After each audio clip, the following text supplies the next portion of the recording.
Good afternoon. Today I had the opportunity to visit the National Safety Council's opioid memorial on the Ellipse. It's a moving experience. President Trump and the First Lady encourage you all to visit the memorial before it leaves Washington, D.C. on April 18th.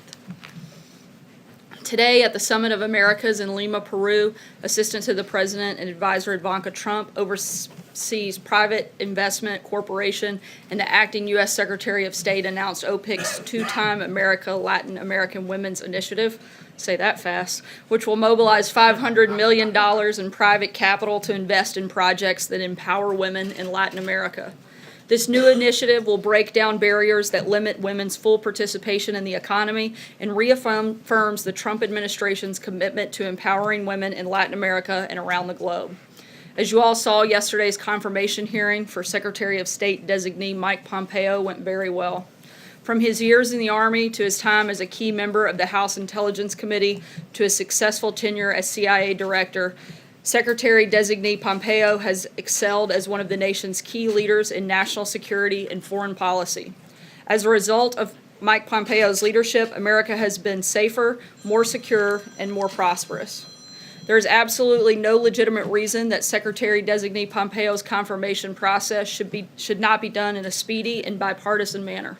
Even the Washington Post editorial board, hardly a cheerleader for this administration, published an editorial yesterday with a simple, straight-to-the-point headline, "Confirm Mike Pompeo." Democrats and Republicans should do exactly that by coming together and doing what is, without question, the right thing for our country. And with that, I will take your questions. Cecilia. Thank you, Sarah. The president came out swinging today, calling James Comey a liar, a leaker, a slime ball. Is he worried about what he's saying? Not at all. The American people see right through the blatant lies of a self-admitted leaker. This is nothing more than a poorly executed PR stunt by Comey to desperately rehabilitate his tattered reputation and enrich his own bank account by peddling a book that belongs in the bargain bin of the fiction section instead of being remembered as a dedicated servant in the pursuit of justice. Like so many of his other colleagues at the FBI, Comey will be forever known as a disgraced partisan hack that broke his sacred trust with the President of the United States, the dedicated agents of the FBI, and the American people he vowed to faithfully serve. One of the President's greatest achievements will go down as firing Director James Comey. On another topic, quickly, if I may, the Deputy Attorney General was here yesterday. Is the President going to fire Rod Rosenstein? I don't have any announcements at this time. The President's voiced some frustrations, but beyond that, I don't have anything to add. John? Sarah, the President a short time ago issued a pardon of Scooter Libby, the former Vice President's Chief of Staff.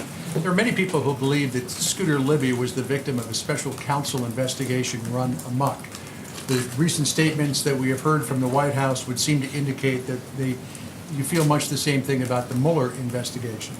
Was the President sending some sort of signal to the Mueller investigation or about the Mueller investigation by pardoning Scooter Libby? Not at all. One thing has nothing to do with the other, and every case should be reviewed on their own merits. Pardoning Libby was the right thing to do after the principal witness recanted her testimony. The D.C. Court of Appeals panel unanimously voted to restore Mr. Libby's bar membership after being presented credible evidence in support of his version of events, and it appears that key prosecution witness, Judith Miller, changed her recollection of the events in question. In the statement, the pardoning statement today, the President acknowledges he doesn't know Scooter Libby. What was it that convinced him that Scooter Libby deserved a pardon? The President thought it was the right thing to do. Justin? Thanks, Sarah. I had two things I wanted to ask about. The first, the President at the beginning of the week said he expected a decision. Sorry, can you speak up a little? Sure. The President at the beginning of the week said he expected a decision within 24 to 48 hours on Syria. On Tuesday, he said a decision would probably come that night. But here we are on Friday, and in a statement last night, you said that no final decision had been reached. So I'm wondering if you could walk through why the President hasn't met his own timeline there, and specifically, if it had anything to do with the sort of Syrian troop movement that we saw after his tweet on Wednesday, sort of threatening a missile strike. No, we're continuing to have ongoing conversations with our partners and allies. The president spoke with President Macron of France again earlier today. We're continuing to have ongoing meetings and conversations here at the White House, and when we have any further developments, we'll let you know. And then, because it's Friday, I'm wondering if Friday the 13th. Yeah, walk us through exactly what the president You guys all groan like that's a bad thing. committed to Senator Gardner in terms of both what the Justice Department would do and what the White House would do in terms of supporting legislation on states that legalize marijuana. I can confirm the president did speak with Senator Gardner yesterday and again today. We're always consulting Congress about issues including states' rights, of which the president is a firm believer, and the statement that the senator put out earlier today is accurate. Steve. You mentioned he's spoken to President Macron. How big a coalition does he have for this expected action in Syria? Again, I can't talk about anything that may or may not happen, but I can tell you that the president and a number of individuals within his administration have spoken to a number of our partners and allies at various levels across the world. Is he satisfied now that Syria was responsible for the chemical weapons attack? Yes, we're again confident that both Syria had responsibility in this chemical weapons attack, but we also hold Russia responsible for their failure to stop chemical weapons attacks from taking place. Josh. It was reported today that Michael Cohen, the president's personal attorney, helped negotiate a $1.6 million settlement to a Playboy Playmate. It also emerged today that Michael Cohen is under criminal investigation by the Southern District of New York. Is the president still associated with Michael Cohen? Is he continue to consider Michael Cohen someone he holds in confidence?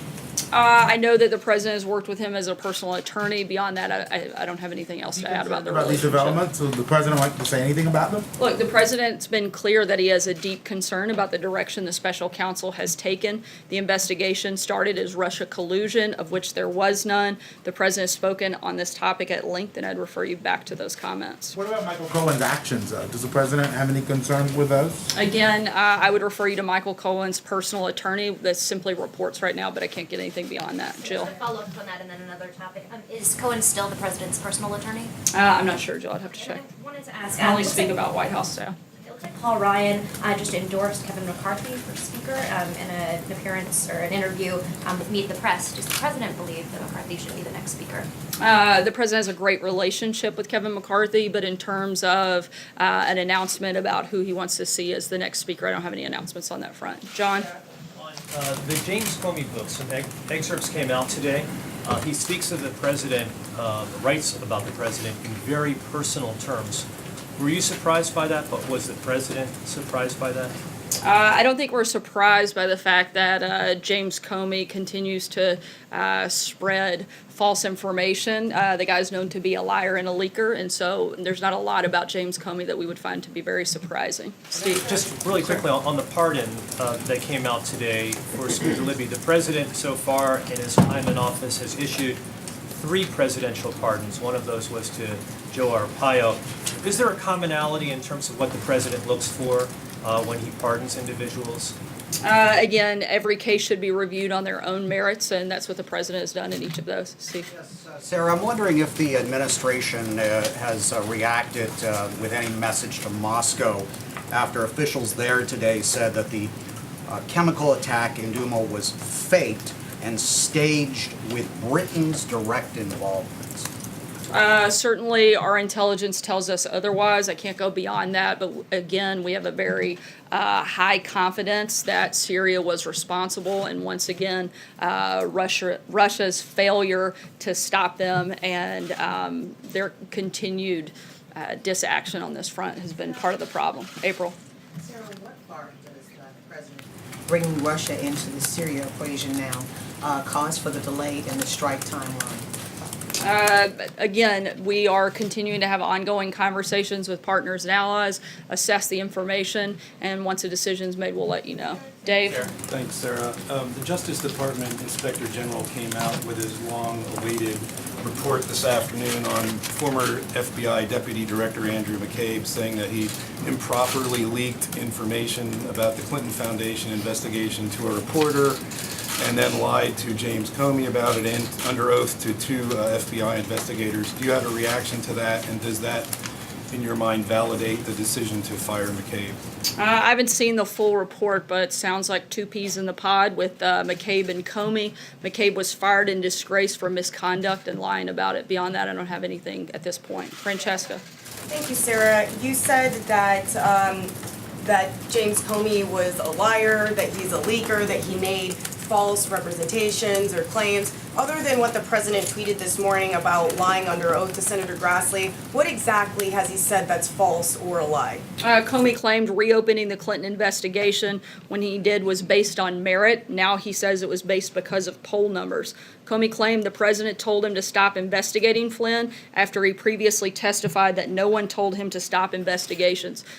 He also, even the media has reported that officials have determined that Comey leaked 4 memos, at least 4 that we know about, with classified information. I think it's very clear that Comey has a credibility problem. The other thing is clear, this is one of the few issues in Washington that both Democrats and Republicans agree on. He's been criticized by the legal community for leaking sensitive information, and organizations promoting good government found Comey's leaking grounds for firing.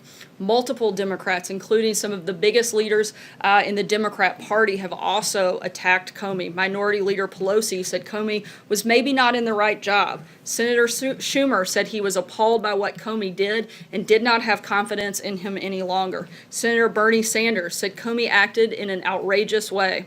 Clinton's running mate, Senator Kaine, said Comey is responsible for the lowest moment in the history of the FBI. Even Congresswoman Maxine Waters said Comey has no credibility. The FBI should be independent and not led by a political hack. Comey's higher loyalty is pretty clear that it's only to himself. If you can get this group of people and others like Mark Meadows and a number of others to agree on something, I think that you'd have to be right. Sarah, Jim? what about the dossier, though? Sarah, what about the dossier? Did he also lie about the dossier in his conversation with President Trump about that? The dossier is false opposition research that was funded by the Clinton campaign to attack the president. It was used illegally to justify spying on Americans. And I think that's quite the problem. Jim? Sarah, What about the content of the president's attacks on Jim Comey, your attacks on Jim Comey? Isn't all of that a bit unbecoming of the presidency of this White House to go after him in such a personal way like that? I think it. Slime ball and a liar and a leaker. I think it's unbecoming for the person that is supposed to be the top law enforcement official in the United States, the person that is supposed to protect the people of this country, to lie and leak classified information, certainly to falsify documents. I think that's a very big problem. And somebody who has created this problem for himself. I didn't encourage Jim Comey to go out and do a PR campaign. Congress has asked Jim Comey to come and testify multiple times, of which he's denied being able to do, yet he found time to sit down with George Stephanopoulos for 5 hours. I think if anybody has created this problem, it's Jim Comey, and he should be the one held responsible. Hey, sir, if I can just I'm follow gonna up. keep moving for the sake Other of folks got time. 2 questions. If I can just ask a Sure. second follow-up question because It's Friday. Well, it's Friday, yeah. And you've probably And you'd probably get really upset, and I don't need that if I did. Not at all, not at all. No, but you've probably seen this tweet. It was a tweet that you posted before the election in 2016 when you're attacking FBI agents because you're under criminal investigation, you're losing. Yeah. What do you make of that now? I mean, isn't The that... rank and file FBI are some of the greatest people in this country. We've repeated that time and time again, and certainly have the full support of this administration. I think that we've been very clear, though, how we feel about some of the leadership at the FBI, particularly James Comey. When you go after, Sorry. Comey and I did give you Rosenstein two, Jim. and I'm Mueller, gonna keep doesn't that moving. mean you're losing? Go Following ahead. up on that, I mean, one of the themes of Comey's book is the president's, quote, disdain for the rule of law and his continued efforts to publicly undermine federal law enforcement officials. So how would you characterize the president's attitude towards the rule of law and things that he says publicly about many of his top federal law enforcement officials? The president has a great deal of respect for the rule of law, but the president does not have a lot of respect for people whose sole job is to carry out the law, and they leak classified information and they lie to the American public about it. Charlie? Leakers, it's his own attorney Thank you, general, Sarah. it's his own deputy attorney general, it's special counsel, it's the FBI, to judges who make decisions that he doesn't like. I'm sorry, I'm not. What was the There's a question? whole list of the sort of federal law enforcement officials that he has undermined. It's not just people who have proven to leak information. The president hasn't undermined them in any capacity just because he calls out things that he finds to be problematic or concerning. I think that he should do that. If members of the FBI are leaking classified information, the president should absolutely call that to question. You guys spend hours upon hours every single day praising Jim Comey, propping him up, giving him the biggest platform. We shouldn't be praising him. We should be putting him down. We should be taking him off of air instead of giving him minute after minute. This country has a lot of real problems. We should be talking about the economy. We should talk about Syria. We should talk about the drug crisis, but instead we're going to talk about Jim Comey. You guys will cover it endlessly all day today, all day tomorrow, and my guess is every day next week with very little time given to the issues that people care about. So the president has every right to call out that individual that you guys are propping up and say that there are problems and that we should be concerned about it. Charlie? Sarah? Thank you, Sarah. This morning, James Comey admitted that he didn't tell the president about the political sources. I'm sorry, can you speak up? This morning, James Comey said that he didn't inform the president of the political source of the dossier. Was the president surprised to hear that? Did Director Comey ever tell him about the sourcing of the political dossier against him? I'm not sure about that specific conversation, but I know that it's been documented many times over now that the dossier is false opposition research funded by the Clinton campaign and used to attack the president. I think. Question, because it's Friday. Did the president speak to former Vice President Dick Cheney about the Scooter Libby pardon either before or after? I'm not aware of any conversations on that front. John? Yeah, thank you, Sarah. 3 Republican state senators from Missouri wrote the president yesterday saying that the embattled Governor Eric Greitens should resign from office. He has serious charges of sexual abuse against him, faces impeachment, and refuses to resign. They concluded that as a former Navy SEAL, he would salute and resign if his commander-in-chief asked him to. Did the president receive the letter? What is his response? And will he ask Governor Greitens to step down? I don't have an official response at this time, but certainly something that is very concerning and something that we're taking very seriously, and I'll keep you updated as we have something. Sarah? Thank you, Sarah. So concerning the summit with Prime Minister Abe next week in Florida, does the president plan to push for a bilateral free trade agreement with Japan? I'm not going to get ahead of the president's conversations with Prime Minister Abe, but trade will certainly be something that is discussed, as well as the ongoing conversations around North Korea. Sarah, does the president have another NSC meeting today on Syria? I'm sorry? Will the president be having another NSC meeting today on Syria? There is another national security meeting later this afternoon at the deputies level. Aisha? The pardoning process. It seems like we've had these 3 pardons. They all were somewhat high profile or had gotten media attention. How is the president deciding when to take action on a case? I mean, with Arpaio, he hadn't even been sentenced yet.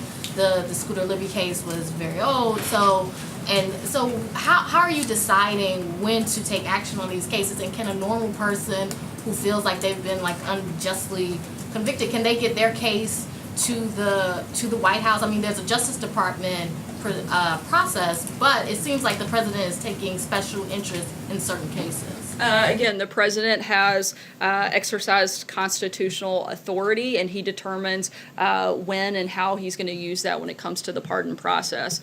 He looks at each one individually and makes a decision, and we make that announcement.